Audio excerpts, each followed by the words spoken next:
Hey folks, Aestus here with the final entry on my Pillars of Eternity Deadfire companion build series. In this series, I've been detailing powerful but beginner-friendly builds for the first companions you get in Deadfire: Adair, Jodi, and Aloth. These three companions usually make up the core of at least most of my compositions because you get them early, they cover three very important tactical roles, and they are full companions that aren't associated with any in-game faction, meaning they won't leave your party due to any story decisions you make in your run. This video is the full class wizard build for Aloth. If you want the build without all the blather, there is a link to a spreadsheet guide of the whole thing in the description of this video. You can just use that and start playing. However, if you want to hear the rationale behind my choices, keep listening. Let's dive in. Alright, so here we are in game. We're just going to level up as usual. Of course, we're starting by leveling to level 2, and I need to say a few things about level 1 for Aloth. So first, just like all companions, you have three choices of your starting class whenever you first recruit Aloth. And they are Fighter Wizard Multi, Rogue Wizard Multi, or Pure Wizard. And this build is for the Pure Wizard Aloth. I love single class wizards in this game. I just think they're really, really strong. And they're fairly simple to use, which makes them great as a beginner's build. Now, one thing that's unique about wizards whenever you are leveling them up is wizards get grimoires. Grimoires have their own special slot that for most classes doesn't get filled until you start getting trinkets, which is usually late in the game. Grimoires provide you bonus spells, 2 bonus spells that you get to know for free per power level. Some grimoires, this is rare, but some of them will also give you a special bonus. So for example, this Grimoire of Vaporous Wizardry gives you volatile casting. Damage causes an interrupt. All damage that you take will interrupt you basically, but it also grants extra spell casts, 1 per power level. This can be a very powerful grimoire if you know how to build around not being interrupted. So you equip your grimoire here, and it will give you bonus spells. You can also put grimoires in your quick item slots. Then during combat, you can swap them. It will take some time, but you get the idea. This basically gives you every spell you want if you're willing to take the time to do it. It also puts certain restrictions on our builds. Because we're getting all of these bonus spells from our grimoire, you don't want to select the same spell that you're just going to get from free from the grimoire that you equip, right? So before you level your wizard, you kind of want to have a good idea of what grimoire you're going to be using primarily. Now, there's tons of good options, but for this build, I'm going to be building around Ninigauth's Teachings grimoire. This is not the best grimoire, but it's definitely very solid, and you get it quite early in the game if you know what you're doing. You can find this in Archimir's Vault, which is a quest that, if you know how to do it, you can actually do non-violently very early in the game to get this. The reason I'm taking Ninigauth's Teachings is it gives you a lot of really solid spells. Spells I would probably take with my leveling up if I didn't have this grimoire. For example, it gives you Ninigauth's Freezing Pillars. This is one of the better damaging spells in the game. It's a keyword frost ability, and a ground effect. When you cast this for base 9 seconds, but it'll increase, this will deal solid freeze damage every 3 seconds. And I can just tell you, this absolutely melts targets. If you can improve the AoE duration, you just get so much damage out of this. It's incredible. Ninigauth's Freezing Pillar, once I get it, becomes a staple for dealing damage, especially in an AoE. And it's one of the reasons why wizards are such good damage dealers. So getting that in your grimoire, awesome. Late game, Meteor Shower can be very good. Cloak of Death can be very good. Wilting Wind can be very good. You get the idea. There's lots of just good spells in this grimoire. However, there's also some unique spells. In fact, there are 2 unique spells that you can only cast if you have this grimoire equipped. One of them is Ninigauth's Death Ray. This is a fairly good damage foe beam that ticks for a 10 to 15 raw damage every 1 second. This can definitely deal quite a bit of damage. And Ninigauth's Shadow Flames, one of my favorite unique spells in the game. This is like a freeze damage version of Fireball. It functions just like Fireball, except it's power level 4 instead of power level 3, It does freeze damage instead of fire damage, and here's the key part, it has a chance to paralyze targets, accuracy versus fortitude. So not only does it do pretty decent burst AoE damage, it also is, on top of that, paralyzing targets. Awesome. The existence of these unique spells and just having a pretty good spell selection in general, and the fact that you get this early game, is why I'm building around Ninagao's teachings for this build. So we'll keep that in mind as we level up. Alright, let's actually dive into the leveling up now, starting with skills. I'm just going to cover skills right now and we won't talk about them again. Skills aren't that important in this build, in my opinion, although there are some things that we can do. For passive skills, we have two choices. History and Metaphysics. A single class wizard Aloth gets a +2 to both of these skills, which is a good start. Both of them are worth investing in. If you invest in History, you will naturally benefit from a really solid late game cloak that will scale with History. It'll give you bonuses to all of your defenses with History, and that can be great for wizards that are already kind of incentivized to stack defenses anyways. However, there is some kind of anti-synergy where it gives you bonus to your quick item slots and your weapon slots, and in particular the weapon slots. Wizards don't really need that much. Some classes really want extra weapon slots. Wizards aren't one of them because they have so many great summon weapons. And summon weapons kind of function like bonus weapon slots already. So for that reason, I'm actually going to recommend investing into Metaphysics, although if you'd prefer to go History, that's fine too. Metaphysics will scale really well with a late game quarterstaff that we can get. One of the better DPS weapons in the game is a quarterstaff that does extra damage, scaling with Metaphysics. We already have a ton of great weapons that we're just going to get from our summoned weapons, so maybe you want to give that quarterstaff to somebody else and invest on Metaphysics with them. However, there's so many great weapons in this game. We're just going to invest in Metaphysics for Aloth here, and whenever we get that staff, we'll use it on him for being one of the better DPS weapons. For active skills, it's up to you. Of course, as I've said in all of these videos, it's worth investing into athletics a little bit just for navigating the overworld. For the rest of our active skill points, I'm going to put into mechanics.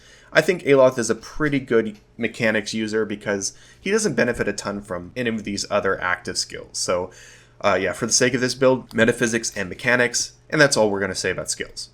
Moving on to our actual spells now.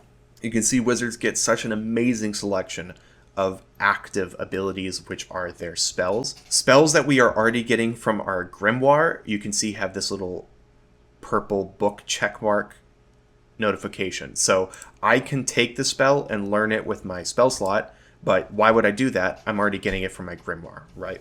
So at level 1, Aloth already knows Minalota's Minor Missiles. This can be a decent spell. Honestly, I usually cast it a lot on Blood Mage, single class Blood Mage wizards, and of course Aloth isn't that, but still, you can get some use out of this. It's a decent early game burst damage spell that actually scales really, really well, so it's fine to have that. For our first spell at this power level, we are taking Chill Fog. Chill Fog is absolutely amazing. It's a keyword frost spell. Ground effect. You cast this on the ground, and every 3 seconds there's going to be a tick, which deals a little bit of frost damage, and most importantly, blinds targets for 15 seconds.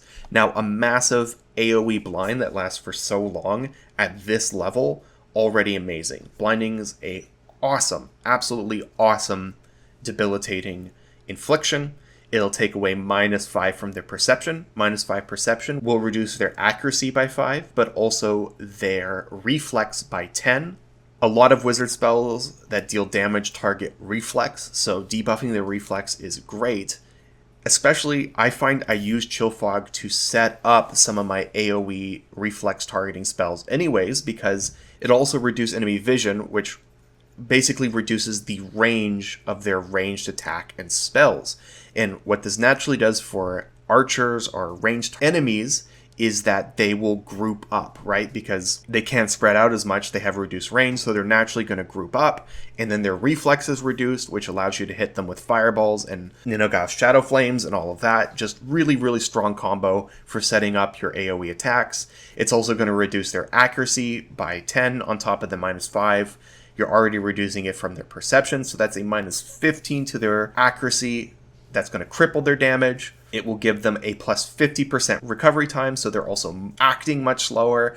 And then finally, on top of all of that, they will count as flanked, which will take away -10 from their deflection, and -1 from their armor. Just so many debuffs just in this one affliction. This is one of the most impactful power level 1 spells in the game that I know of, so we're going to take it as soon as we get the opportunity. Now we're moving on to level 3. Here is where we unlock our power level 2 spells. And we're actually just going to take 2 spells right off the bat. We're going to take Infuse with Vital Essence. This is an amazing self buff, right? So when you cast this and you cast it very quickly, you will gain the Fit Inspiration and the Smart Inspiration. So that's +5 to your Constitution and +5 to your Intellect. The Intellect in particular is what we want. Wizards, of course, scale amazing with Intellect. Intellect increases the duration of our spells and buffs, and it's also going to increase the AoE of our buffs, and it'll give us an extra +10 to our will defense. Amazing. But Fit is also good. This is a +10 to our Fortitude defense, and +5 Constitution, which is giving us a ton of extra hit points. This lasts for 45 seconds, which is a solid base duration. And then the fact that you're increasing the duration even more with the bonus to Intellect. Altogether, if you cast this at the beginning of the fight, it is usually going to last for your entire fight. So incredible self buff. And then we are also going to take Miasma of Dull-Mindedness. This is an absolutely fight-deciding spell. It's completely worth building around S-tier spell right here. Miasma of Dull-Mindedness is an AoE, a small AoE, but still an AoE crowd control spell. When you cast this, you will attack all enemies in the radius against their will defense, and on a hit, they will take a -10 to their perception, a -10 to their intellect, and a -10 to their resolve. -10 to their perception is going to be a -10 to their accuracy and a -20 to their reflex defense. A -10 to their intellect is going to give you a solid decrease to both the duration of their spells and debuffs and their self buffs and the AoE of their spells, but most importantly, it's going to be a -20 to their will defense.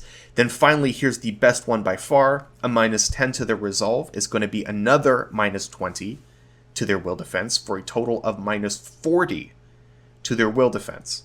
And then also, it's going to be a +30% to the duration of all debuffs that you land on those targets, right? Because resolve reduces the duration of debuffs, so subtracting resolve increases the duration of your debuffs.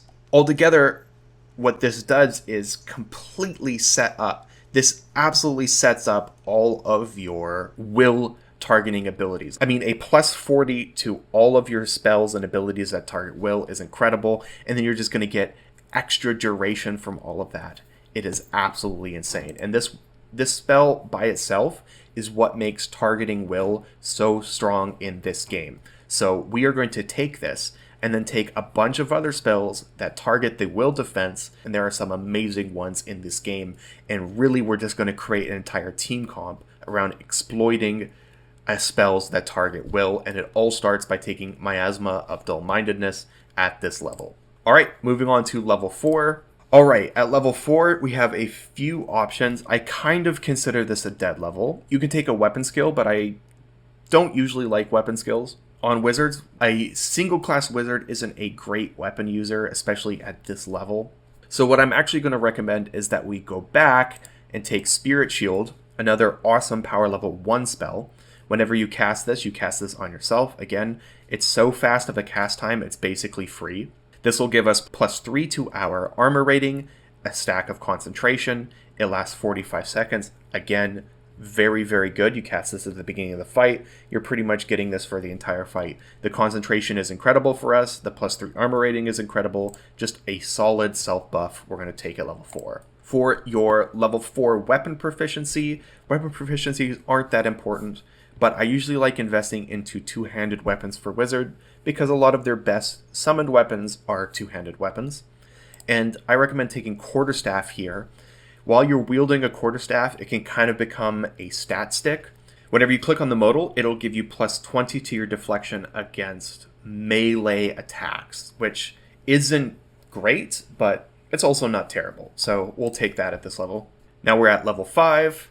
Alright, so at level 5 we unlock our power level 3 abilities. Again, we're going to take 2 spells at this level because the spells are just so good. The first is Deleterious Alacrity of Motion. This is the Pillars of Eternity version of the spell Haste. Unlike Haste, this is a self-only buff. You cannot buff allies with it, which I think is better. The general design that Obsidian went with wizards in this game is that wizards have great buffs, but they're usually self-buffs, so they make very selfish carries. By contrast, priests, which we covered in our last video, get great buffs, and they are AoE support buffs for your entire party. Deleterious Alacrity of Motion will give you the Swift Inspiration for 45 seconds.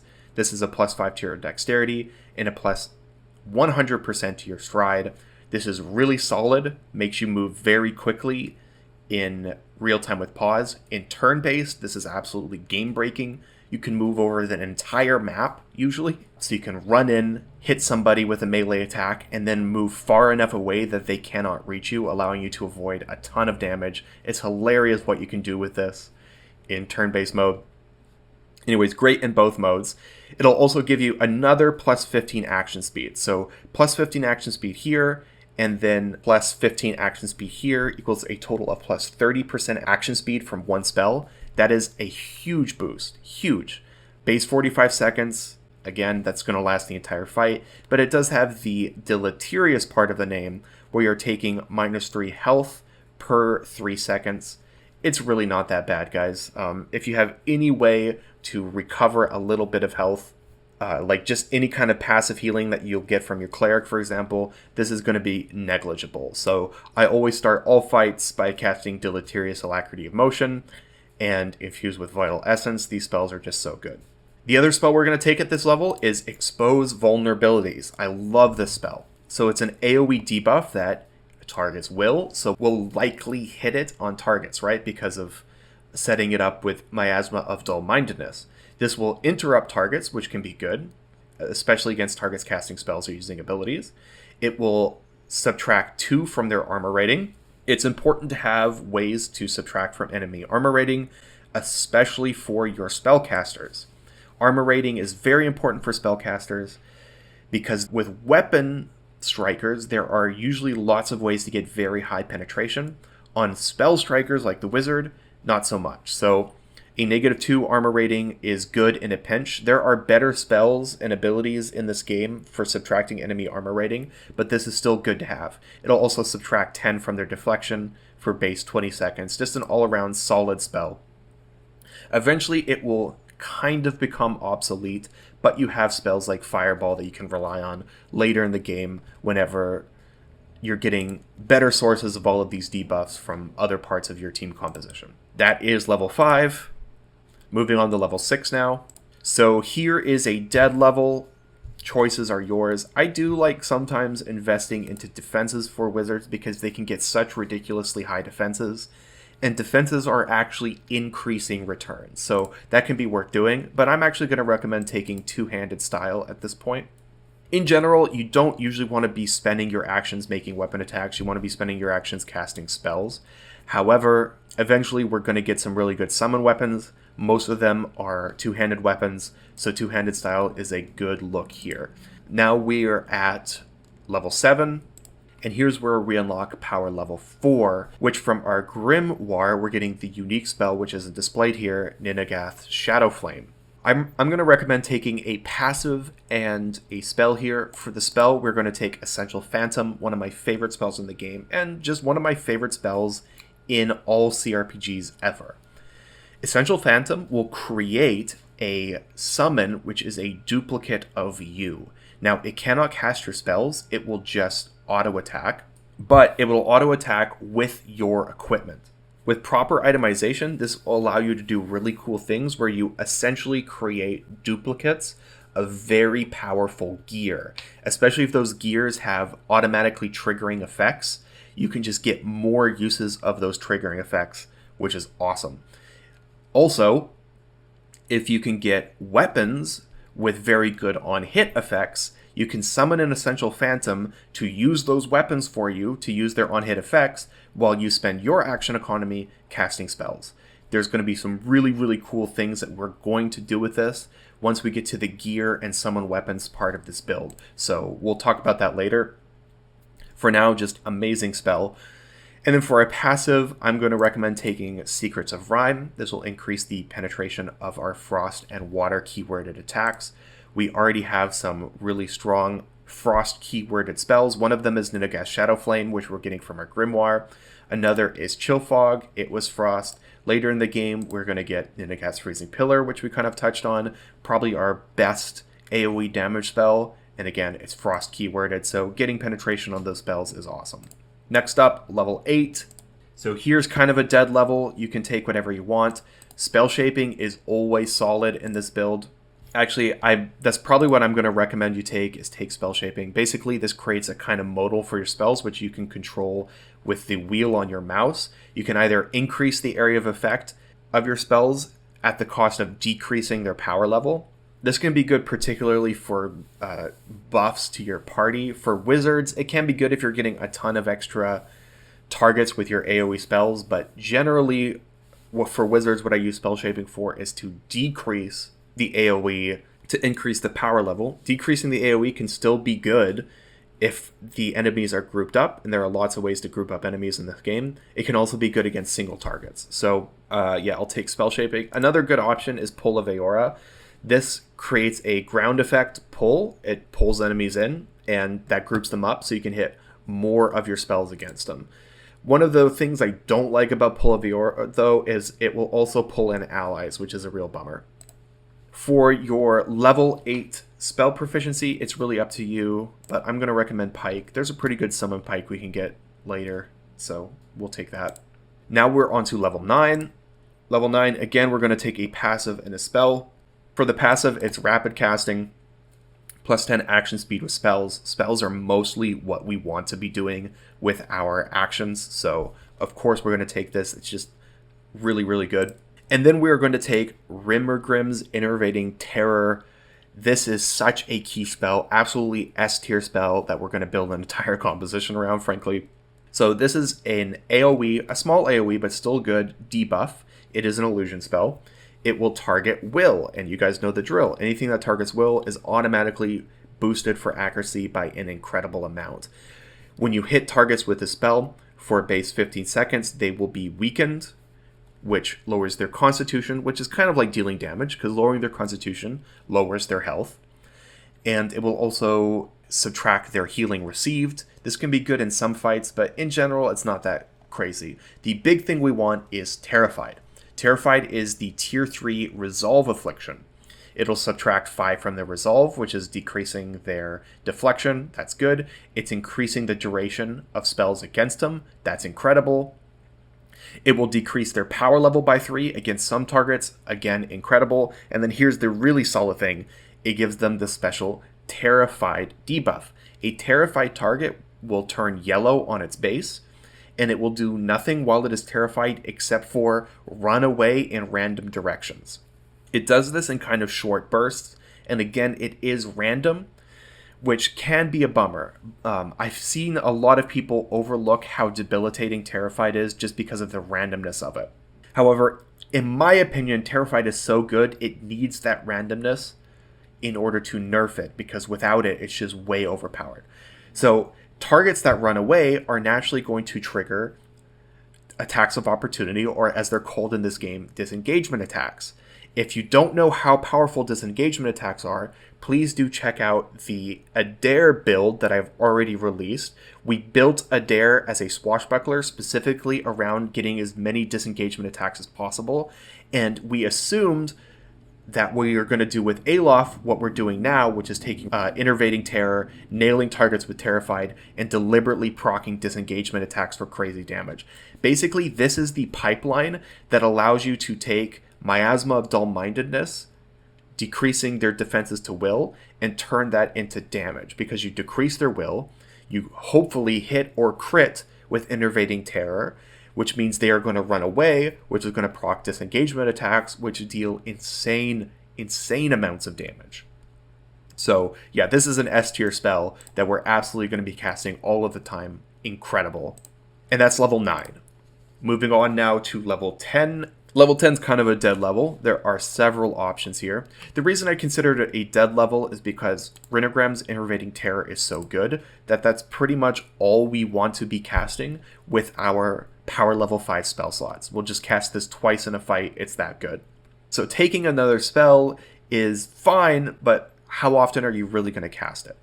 That said, there are some spells that are worth mentioning. One of them is Blast of Frost. This is a big AoE cone frost attack, does some pretty heavy damage. It's freeze damage, frost keyworded, so it's already going to benefit from Secrets of Rime, which we've taken. This can be great AoE nuke spell, definitely solid. You could take Sitsol's Spirit Lance. This summons one of the better weapons in the game. Sitsol's Spirit Lance is a scaling pike, and the big thing it does is all of its attacks also have a 1.5 radius. Now, the reason it's so good is because this allows you to take weapon attack abilities and make them AoE. So for example, a rogue's blinding strike now isn't just blinding a single target, it's blinding in an AoE. And you get the idea. It makes it really good for wizard multis. If you are multi-class with fighter or multi-class with rogue on Aloth, there are some great weapon attack abilities that those classes get that you can combine with Sitsol's Spirit Lance to make it really strong. However, pure wizards don't really get good weapon attack abilities. You can get some from items, but they're not really as exploitable. Still, the lance can be good. It's just decent AoE damage. You can summon it, then use Essential Phantom. Now your Phantom's attacks are doing AoE damage.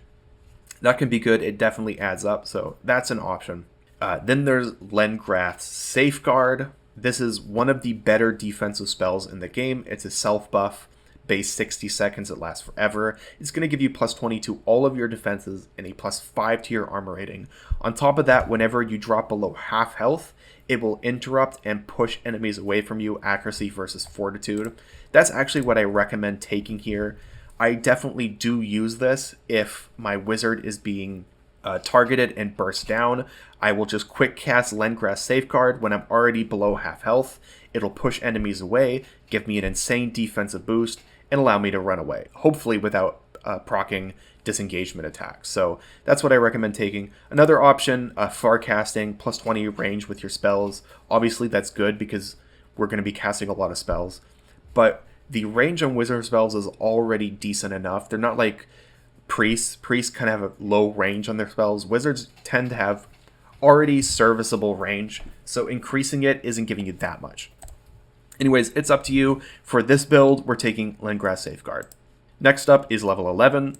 So at level 11, we unlock power level 6 spells. We've already got the most important power level 6 spell, which is Ninagauth's Freezing Pillar. This will just absolutely melt enemies. We've already invested frost-based spells to exploit it, but yeah, we're getting that from our Grimoire. If you're using a different Grimoire, you'll want to take Ninagauth's Freezing Pillar. It's where a lot of our damage comes from. The other spell I like to take at this level is Gaze of the Adragon. This will give you the Paralyzed Petrified ability, which is probably the best debuff. It's in an AoE, but it's a very narrow AoE, keep that in mind. I often just treat this like a single target spell by spell shaping it down and just hitting it on a boss. Still, it's an illusion spell, and we're going to itemize to increase the power level of our illusion spells. So, Paralyzed is the tier 3 dexterity affliction. It's going to paralyze a target, which, it's like a stun, right? It cancels their ability to act, so it's taking away their action economy. On top of that, 25% of incoming hits will automatically be converted to crits against that target, which is awesome. So you paralyze a target, you focus fire them, and you kill them before the paralyze runs out. Base 6 seconds of paralyzed isn't good, but there's lots of ways to increase this, either by lowering the resolve, for example from Miasma Dull-Mindedness, or increasing your intellect, for example from Infused with Vital Essence. Now, the petrified part of this is interesting. Petrified, from my understanding, this is how I believe it works, just intuitively from the times I've cast it. If I'm wrong about this, someone please correct me, but my understanding is that Petrified basically gives the Paralyzed Affliction one layer of penetration onto dexterity inspiration. So if the enemy has a dexterity inspiration or dexterity resistance, Petrified will cancel that, and then you still get the paralyzed effect. That's my understanding of it, but I could be wrong about that. Anyways, regardless, amazing CC spell. We're going to take that. And then we are also going to take Arcane Reflection. This gives you a 100% chance to reflect against spells up to a certain amount of level of spells. So for this, it's 30, which is actually quite high. One of the better defensive personal buffs in the game. With Arcane Reflection, Lengrass Safeguard, and or Spirit Shield, we become pretty difficult to kill. So use this in really specific circumstances. Most of the time you're going to be casting it against Freezing Pillar, and against boss fights, Gaze of the Adjugant can be quite strong. Now moving on to level 12. Level 12 is kind of a dead level. It's really up to you.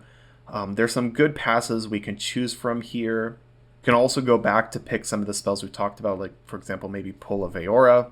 I am going to recommend taking Martial Caster. This will give you plus 15 action speed when summoning weapons. Now, we haven't actually picked any summon weapon spells, but we're getting there, so it'll be good for whenever we do that. For your weapon proficiency, it's up to you. Just pick something that you think is useful. I'm going to take Rod. All right, moving on to level 13. We've unlocked power level 7 spells. This is where you get one of the strongest spells in the game, which is Wall of Draining. You cast this, it's like a wall effect. That has a duration of 30 seconds, which is a lot. It's going to take 1 second duration from an enemy beneficial effect, accuracy versus will, and it's going to add that to your beneficial effects, which are substantial, right? We're getting a ton of really good personal buffs like Deleterious Alacrity of Motion, infused with Vital Essence. So even on our own buffs, this is huge, taking Wall of Draining. But if you have other buffs from, say, for example, your Priest, if a Priest is giving you Barring Death's Door, Wall of Draining is giving you potentially 30 extra seconds of Barring Death's Door. It just makes you unkillable while you have it up. Amazing. Also, draining enemy duration and beneficial effects can be very important against some very difficult enemies to kill. So, just all around, unbelievable, amazing spell. We're taking that as soon as we can, which is this level. We are also going to take Penetrating and Power at this level. I like Penetrating and Power on wizards because, again, a big part of dealing damage with spells is getting the penetration, and you can empower a spell like Ninaga's Freezing Pillar and just get way more damage out of it. That can be very clutch. Against single targets, same deal. So we're taking that at this level. Now, level 14, we have kind of a dead level here. It's up to you. I'm going to take Farcasting. Level 15 now. Again, another dead level here. We can take maybe a defensive buff. Tough is good for this level, or any of these ones. Maybe we'll take Bear's Fortitude. Level 16. So here's where we unlock power level 8. And there's some incredible spells at this level. The first one we're going to take is this, Cadebald's Black Bow. Unbelievable spell. This is going to summon a special War Bow. This War Bow will actually deal corrode damage instead of the usual pierce damage. Corrode is very seldom resisted, so you can actually just get a fair amount of penetration from this. This bow also has a one foe jump target, so each time you shoot this bow, it's going to hit a target and then jump to a second target. And now it deals damage as usual. However, Cadebald's Black Bow will actually terrify targets, accuracy versus will, when it hits them.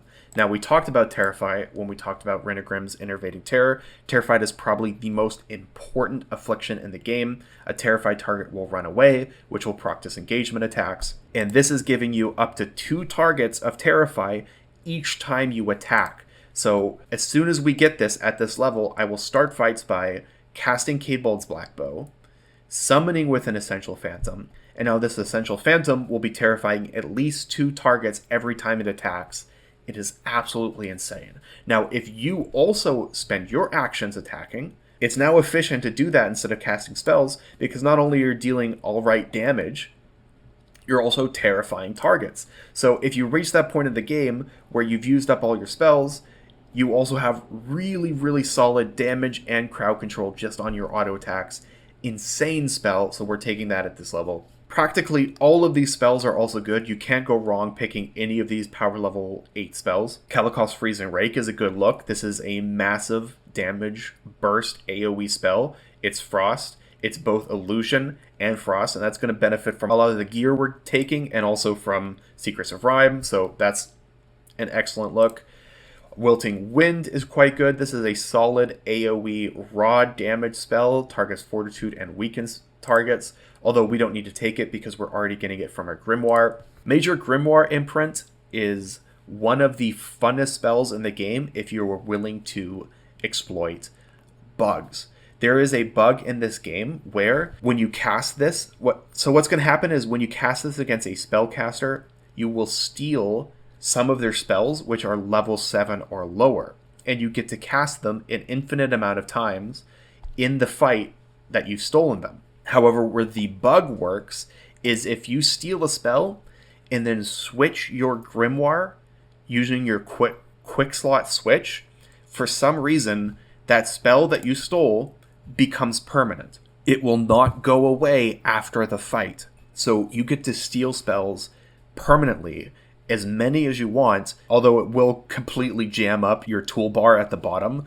But I mean, you get the idea. Any spell that's level 7 or lower, you could potentially steal with some patience. So I use this to steal spells like Minor Avatar. When you're casting Minor Avatar on top of all of the defensive buffs you can get on wizards, it's just absolutely insane. You can use this to get Barring Death's Door. You can use this to get infinite casts of Salvation of Time.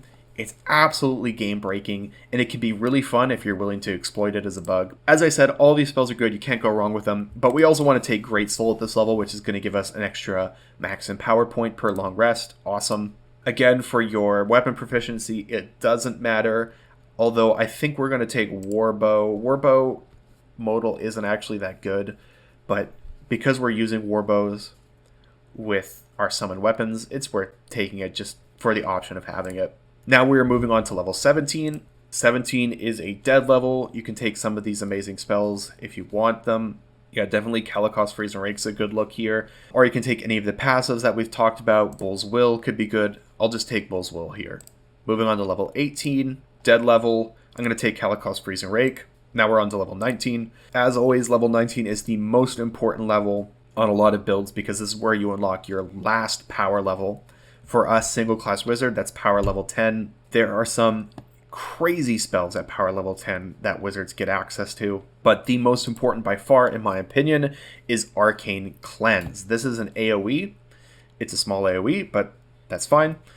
It will subtract 1,000 second duration of beneficial effects. Of course, enemies in this game will never have that much, so this will completely eliminate all beneficial effects that a target has. Against some bosses in this game, and especially when fighting enemy wizards, this is so important. Enemy wizards have tons of defensive buffs, as we've already seen, and it can be such a slog to kill them, but if you hit them with one Arcane Cleanse, they're then butt naked of buffs, and you just burst them down. It's a lot like Baldur's Gate 2, to be frank. So yeah, so important. This is one of the big reasons why you want to go single target wizard, is just to get access to the spell. It's that good.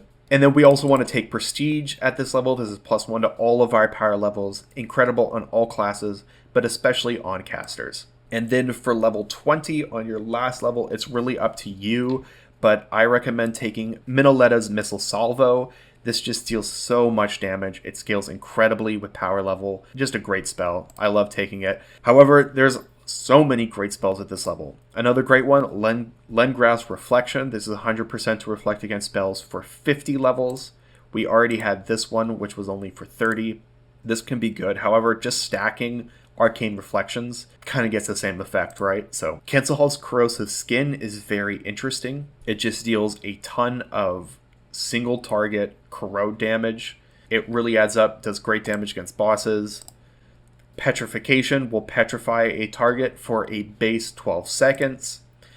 Some people really like Sitzel's Enchanted Armory. This gives you 3 summoned pieces of equipment. It's 2 weapons, a Morningstar and a Greatsword, which are unique in that you can actually wield them in one hand, whereas they're usually 2-handed weapons. And it will also summon a a breastplate, which gives you pretty good defenses and absolutely 0 recovery. However, for this power level, it's really not that good. The only reason I ever cast a spell is for a bug. You can exploit a bug that allows you to keep the greatsword that you summoned permanently. So a one-handed summoned greatsword can be pretty fun. But yeah, that's more of a gimmick than an actual spell that you're going to be casting. So that's the only one I recommend not taking is Sidsol's Enchanted Armory. It's kind of a trap spell. Anything else is good at this level. So that is all of the leveling of our wizard. We can now go to equipment. I'm not going to touch on all of the equipment in the game. If you want to see a comprehensive guide of recommendations, you can check out the spreadsheet, which is linked in the description. However, there are some pieces of equipment that I'd like to touch on. First, let's start with rings. There is one ring in this game, which is awesome for wizards. That is Kuar's Prize. I can't remember where you get this, but you can easily Google it. This gives you a +1 to your intellect, amazing for wizards. +1 to your perception, again, amazing for wizards. And +5% to the damage of your spells. So Kuar's Prize, awesome. We're going to take that. Ring of Overseeing is always pretty decent on a wizard. You can't go wrong with this. This just increases the area of effect of our spells by 10%. And since we have so many AoE spells, it's pretty amazing. Big piece of equipment I want to talk about is the White Witch Mask. This thing is incredible. I absolutely love this. You can buy this for like 2,000 gold pieces once you get to Nekataka. You buy it from the Spindleman, which you can find in the Narrows of the Gullet. The spell is incredible. So first off, it's going to give you +1 power level to all your illusion spells. As we've already talked about, illusion spells are some of our most important spells already. Spells like Miasma of Dull-Mindedness, it's illusion keyword. Gaze of the Adragon is illusion. Renegrim's Enervating Terror is illusion. If you took Kalikos Freeze and Rake, that's an illusion spell that actually deals damage. You get the idea. On top of all of that, you get Look Not Upon, which grants you an extra cast of Rengrim's Enervating Terror once per rest. Awesome, we'll take that. And then here's the real kicker. You get Gaze and Despair. This is an ability that activates once per rest whenever the wearer becomes bloodied. So when they become bloodied, that is when they drop below half health, it will automatically cast Rengrim's Repulsive Visage. This is the lower level version of Enervating Terror. It does the same thing, except it's burst around you, and it targets Fortitude instead of Will. Now, the reason this is so good, especially on wizards, is whenever we summon our Essential Phantom, remember, they get a copy of all of our equipment. So if you summon that Essential Phantom, they'll have the White Witch Mask. Whenever they tank attacks and drop below half health, you're going to get a free cast of Rengrim's Repulsive Visage per encounter. Amazing. Absolutely amazing. It's just another way to get Terrify. If you really focus on it, you could just Terrify everyone on the map and just proc disengagement attacks all day long. It is, in my opinion, one of the strongest strategies in this game. So this is essential. Buy this as soon as you can. It's so cheap. You can get it pretty much as soon as you get to Nekataka. Absolutely amazing. We already talked about Ningao's teachings, our grimoire. Let's talk about Fire Thrower Gloves. There are 2 ways to get this, depending on if you take the rite of Mogren's blessings. There's a Mogren's blessing that allows you to buy a version of this early in the game when you're still in Port Mage. Otherwise, you can get it whenever you go to the volcano eruption at the end of Act 3 or 2, one of those acts. +2 to dexterity is amazing. +2 to explosives. You can build around that, but I usually don't. And it gives you +1 to all your evocation power levels. Nice, we'll take that. For armor, in this game, I have Miscreant's Leather. I often give this to Aloth. This is a pretty solid set of light armor that you can get very early in the game. You loot this off of Ben with, actually, when you kill him. What makes this good is you can get the Deft Motion Enchant, which gives you a -10 to your recovery time. If I'm remembering right, it actually reduces the armor recovery time. So if we look here at our weapon attacks, the -10% is actually more like a -12, and it creates it so basically our armor isn't getting any minus recovery time at all, especially if you have the right pet as well. You can get even less, and effectively you just won't have any armor reduction from your armor. Actually, you can get it so you can actually get bonuses from wearing armor if you have Miscreant Leather with the Death Motion enchant. So just altogether solid. It's hard to get action speed. Wizards already get so many. So stacking Miscreant Leathers on top of that, I just feel like I act so fast and I attack so quickly, which is very important whenever I'm using Black Bow to terrify targets. So Miscreant Leathers is pretty good look for Wizards. I mean, it's not build deciding, but it's good. Finally, let's talk about items. The item set for Wizards are very interesting. The first one I want to talk about is Griffin's Blade. You get this from a random encounter fight in Nekataka. One of the enchants on this spell is Loyal Companion. Once per encounter, whenever you drop below half health, allies in an AoE will get the Steadfast Inspiration. That's a +5 to resolve. That can be quite good.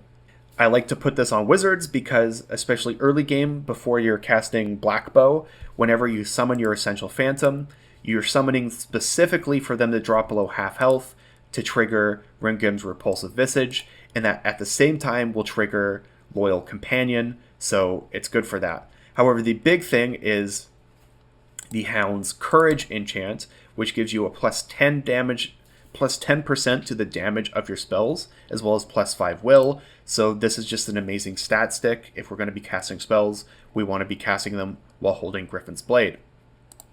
The other stat stick I like at this, that I like for Wizards, is the Eye of Whale. You can get this from an island that you can explore if you're doing the mapping the Archipelago questline. It has the Hundred's Vision enchant. With this enchant, you get +2 to all of your illusion power levels. A great stat stick for us. We're getting +2 from here. We're getting +1 from here. And suddenly, all of our illusion spells are just hitting, and their duration lasts forever. Amazing. So this is usually the item set I go for Wizards. Just makes altogether a great stat sticks for casting spells. And when you actually want to deal damage, you summon your Black Bow. So you get the idea.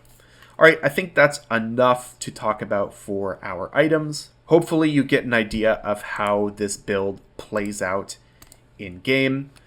You want to start by casting all of your quick buffs. So for example, Spirit Shield, Infused with Vital Essence, Deleterious Alacrity of Motion, maybe Arcane Reflection if you're expecting spells. Then you want to summon your Phantom. So for most of the game, you just summon it instantly.